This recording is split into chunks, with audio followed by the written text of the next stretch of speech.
बिस्मिल्लाहिर्रहमानिर्रहीम ګرانو ملګرو تاسو ته په لرن انګلیش ان پښتو چینل کې په خیراله او ستړي مشي ویم ملګرو کو چرته تاسو هم غواړئ چې د میډیکل سره ریلیټډ وکیبلری زده کړئ نو بیا تاسو دا کلاس تر پایه پورې هماغه وګورئ څو ورځې مخکې ماته یو ملګري کمنټ وکړو چې تاسو موږ ته د میډیکل سره ریلیټډ چې څومره وکیبلری ده په دې باندې تاسو موږ ته کلاس جوړ کړئ نو ما درته نن کلاس جوړ کړی دی دا ټول به درته په اسانه طریقه زده کوم خو تاسو به کلاس تر پایه پورې خامخا ګورئ راځئ چې خپل نننی کلاس شروع کړو پهلنی موږ سره ډاکټر ته موږ په پښتو کې هم ډاکټر وایي یعنی دا موږ سره هغه کس چې دا د مریضانو علاج کوي یعنی یو کس بیمار چې هغه به ډاکټر لځي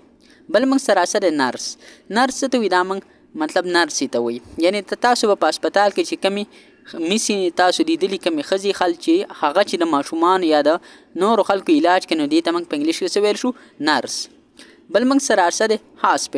هاسپټل څه ته وایي دا موږ روغتون ته وایي یعنی کوم ځای کې چې د انسانانو علاج کیږي بل موږ سره میډیسنز څه ته وایي دوا یعنی کله چې انسان بیمار شي ډاکټر ته دوايي لیکي نو دې ته موږ په انګلیش کې میډیسنز ویل شو پیشنټ څه ته وایي مریض ته یعنی کله چې یو کس بیمار شي هغه ته موږ په انګلیش کې څه ویل شو پیشنټ یعنی کو تاسو چرته بیمار شئ نو تاسو ته په انګلیش کې څه ویل شي پیشنټ بل موږ سره سرجری څه ته وایي دا موږ جراحي ته وایي یعنی کله چې انسان کې مطلب یو ځای کې مسله راشي مثال خبره خدای نه کې تاسو په وګ باندې څه دانه راوخی جا په سر کې څه وغیره او اخوا دې خو څه وشي نه دې لپاره به تاسو سرجری کوئ دې ته موږ جراحي وایي ایمرجنسي بیړني حالات یعنی ایمرجنسي دا موږ سره په هسپتال کې او داسې ځای کله چې انسان مطلب ډیر په سخت تکلیف کې اکسیډنټ وغیره کړي نو دغه موږ ایمرجنسي ته ډارې کړو ټریټمنټ څه ته ویل شي دا موږ علاج ته وایي یعنی کله چې یو ډاکټر د مریض علاج کوي دې ته په انګلیش کې ټریټمنټ ویل شي انجیکشن څه ته ویل شي دا موږ پچکارۍ ته وایي یعنی دا موږ سره چی شي کله چې انسان مطلب بیمار شي ډاکټر ولستنه وخینه دغستنه چې لکه موږ دې ته تاسو څه ویل شي سمپل په انګلیش کې انجیکشن ویکسین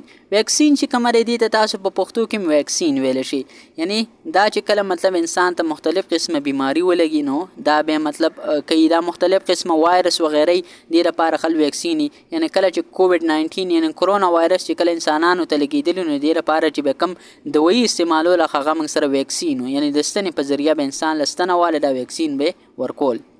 فیور تبا یعنی تبي ته موږ څه ویل شو په انګلیش کې دی ته موږ فیور ویل شو او بل موږ سره بلډ څه ته ویل شي وینې ته ویل شي او بلډ بیگ چې کوم دی د وینې بستی ته ویل شي پین څه ته ویل شي دا موږ ویل شي درد ته یعنی کله چې د انسان په سر باندې درد شي یا مطلب په کم ځای کې هم درد دی د انسان دی ته موږ ویل شو پین هیډیک څه ته ویل شي د سر درد یعنی د سر درد ته په انګلیش کې څه ویل شي هیډیک سټامک څه ته ویل شي معدې ته ویل شي یعنی انسان چې کله خوراک وکړي دا چرته ځي د انسان چې کم خوراک دا موږ معدې ته ځي او مطلب معده کې بیا دا هضمېږي یعنی دې ته موږ سټامک ویلی شو بل موږ سره هارت چې کومه دی دا موږ زړه ته ویل شي د انسان زړه چې کومه دی دا په کوم ځای کې دا پوښتۍ تاسو په دې ګس طرف باندې لاس کېږدئ دا ستاسو چې کومه سینه ده ګس طرف ته لاس کېږدئ نو دلته به ستاسو یو هارت دی مطلب د دې څلور چیمبري نور ایکسپلینیشن نه در کوم خو هارت چې کومه دی دا څه ته ویل شي سمپل زړه ته موږ په پښتو کې وایي لنګز څه ته ویل شي دا موږ سږي ته وایي یعنی دې ته موږ په پښتو کې پیپړې هم ویل شي یعنی تاسو چې کومه ساه اخلئ تاسو ساه والئ دا تاسو د څه په ذریعه باندې الی د لنګز په ذریعه باندې الی دې کو درته زه ډېر ایکسپلینیشن وکړم نو بیا به موږ نه کلاس اوږدېږي نو ښه خبره دا ده چې زه تاسو ته سمپل انفارمیشن لږ درکم او ټکي درته زده کړم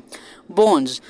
څه ته ویل شي هډوکو ته یعنی انسان په بدن کې چې کم هډوکي دي دې ته موږ په انګلیش کې بونز ویلی شو سکین څه ته ویل شي دا موږ پوستکی ته ویل شي یعنی انسان په بدن کې چې کومه چمړی دی ته موږ څه ویل شو سکین بل موږ سره انفیکشن چې کومه دی غفونیت یعنی کله چې یو کس مطلب د یو شیز شکار شي مطلب وغیره وایرس وغیره مطلب انفیکشن وشي یا مطلب انفیکشن چې کومه دی تاسو سمپل دا ځکه غفونیت بل موږ سره فریکچر څه ته ویل شي ماتېدل یعنی کو تاسو چرته په هسپتال ته لاړ شئ او ډاکټر ته وایي چې ستا د هډوکې خدای مکه فریکچر شوی دی نو دغه فریکچر مطلب څه دا ماتېدلی اپریشن څه ته ویل شي؟ عملیات. یعنی اپریشن دا موږ سره هغه ټکی مطلب چې دا تاسو کله یو کس بیمار شي نو اپریشن چې کوم دا ډېر سخت کار خدای دې ټول مسلمانانو ساتي. ستاسو سترګه کې داسې مسله راشي چې مطلب هغه د ویانو سره نه ټیکېږي نو بیا به تاسو له ډاکټر اپریشن کوي.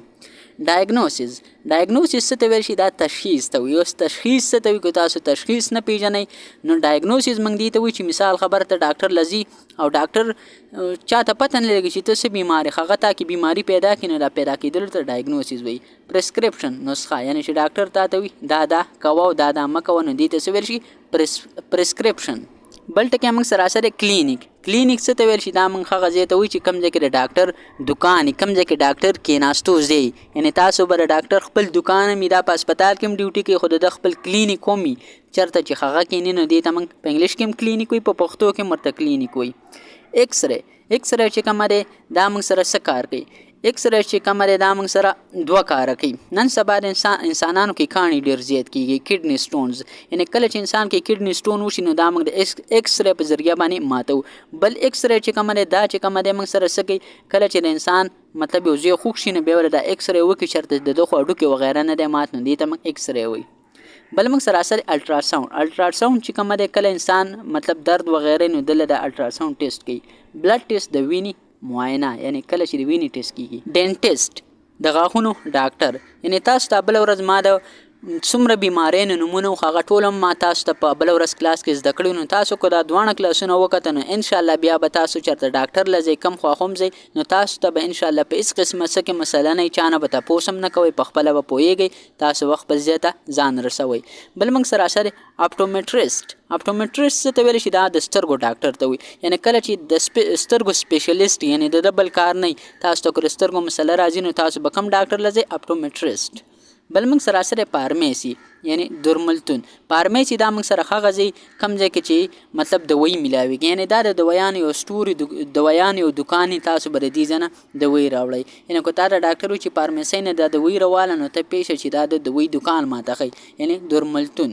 بل موږ سره انجکشن چې کومه دی دا بیا دا وړ رالی دا موږ څه ته ویل شو؟ دا موږ ویل شو پیچکارۍ ته. یعنی کله چې انسان بیمار شي نو دله بیا څه کېږي؟ دله چې کومه دی ډاکټر انجکشن کوي. انجکشن چې کومه دی مطلب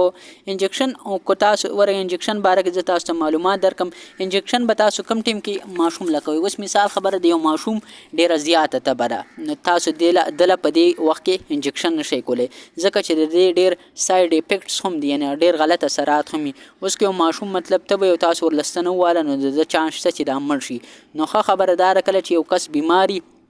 نو مطلب تاسو هغه له مطلب چې کوم ستنه وخی نو کوشش کوئ چې هغه ته بشته او کنه شته دی. او بل خبره دار انجکشن به تاسو چې ماشومان له وخی نن سبا د دې کیسونه ډیر زیات شوي دي. کو چرته تاسو غواړئ چې زمونږه مطلب یو ماشومي نو هغه له کوشش کوئ چې انجکشن مو وخی ځکه چې نن سبا ډیر خلک ګوډین کیږي. کوشش کوئ چې د انسان کم ځای کې غوښه ډیری، یعنی کم ځای کې غوښه ډیری نو هلته له انجکشن وخی نو بیا به ان شاء الله هغه ته هیڅ قسمه مسله نه راځي. نن سبا دا کیسونه ډیر شو نو ما سره چې څومره معلومات د څه په باره کې هم نو زما کوشش دا دی چې هغه تاسو ته هم شریکم او تاسو ته هم زده کړم. ملګرو کو چېرته تاسو ته په څه قسمه څه کې مسلې نو تاسو ماته په کمنټ سیکشن کې ویلی شئ. انشاءالله موږ به تاسو دپاره هر یو کلاس راوړو او ډېر په ښایسته طریقې سره به درته ایکسپلین کوو. ملګرو بل دا تپوس مې درنه کوو کم چې تاسو ته زه په دې طریقه باندې کلاس اپلوډ کوم، یعنی دا مخکې تاسو ته بورډ لګېدلی بره ټیم پیس دی د شا طرف ته مطلب ښایسته زبردست سیسټم دی. نو تاسو ته دا طریقه خوښه ده که نه ما ته په کمنټ سیکشن کې خامخا ووایئ. ملګرو نننی کلاس زموږ پای ته ورسېدو. اوس ما له اجازت راکئ، ما په خپلو دواګانو کې یاد ساتئ او د خپل ځان هم ډېر یاد ساتئ. چېرته چې هم اوسئ خوشحاله، اباد، بریالي، ژوندي او ګړندي اوسئ. د الله په امان.